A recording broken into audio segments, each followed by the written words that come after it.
us through what was your mindset? You were working as a Marine, serving the country, and somehow you came across this real estate thing. What happened? It's kind of a long story in the making, which it is, I think, for most people. So, back in the day, back before my service in the military, my dad bought rental properties, and he didn't keep any of them, and I didn't really understand why. He kept them for a year to 2 years, and ended up selling them. And I know now he regrets that decision. And so, fast forward probably about 10 years or so, I served 7 years in the Marines, and got out a little bit early, so to speak.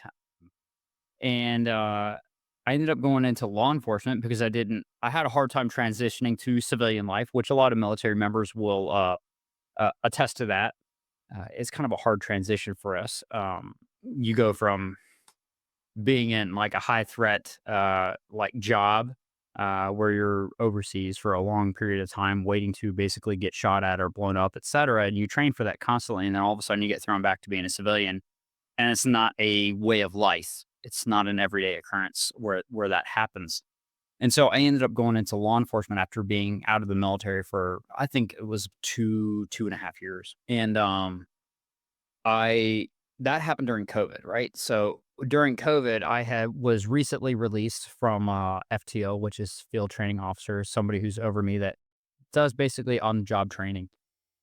And I was released on my own, and then COVID hit, and I wasn't allowed to stop cars. I wasn't allowed to look for drugs. I wasn't allowed to do anything other than, like, if it was life threatening, then we could really go on a call, so to speak. And once that happened, I realized that I was sitting in my car for basically 12 hours a night because I was on night shift, not doing anything but listening to music. And I'm a big music guy. I love all different genres of music. And so it was fun for a little while to just, oh, let's listen to like 6 hours of country, and then 6 hours of rock, and then 6 hours of, and after a little while, it was like, I'm not learning anything.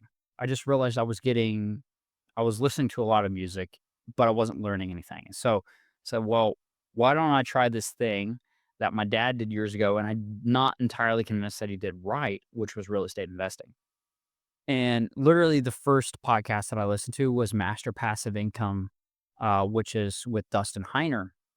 And he shared how he ended up getting real estate rental properties for passive income, a minimum $250 a property, and ended up getting 30 plus to, I think now it's 50 plus single family homes that make a minimum of $300 a month, and became completely um, financially independent due to that.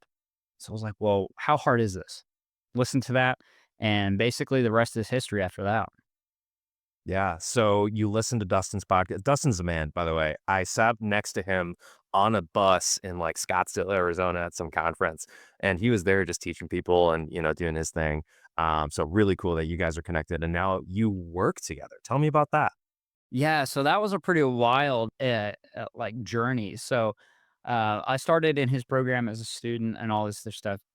Had him paid for him to be my coach. I really respected how he was as an individual. He's a Christian like myself. He's very straightforward, doesn't really cookie cut anything, and just really genuinely wants people to succeed, and wants to help a million people invest in real estate. Which I was like, man, it's a pretty lofty goal, right? And I was like, well, what's that look like? And so after going through his coaching program, I realized that I really, really love this. And at some point, he actually emailed me and he's like, hey, do you want to coach people through my program that you went through and help them succeed in real estate investing, whether that's buying their first house or 15th house? And I was like, if you think I have value to bring to your team and I can help people succeed in their real estate, I would absolutely love the opportunity to do so. And yeah, it's been amazing. People start investing in real estate and just get their start. You never really stop. I'm sure you know, AJ, once you get going, it's like you start in one path and everything just kind of opens up. And then you start seeing, like, well, this sounds pretty neat. This sounds pretty neat. And then after that, it just becomes deciding what it is that you want to do in real estate. You're always in it, but you're just trying to decide what's your avenue of approach, so to speak.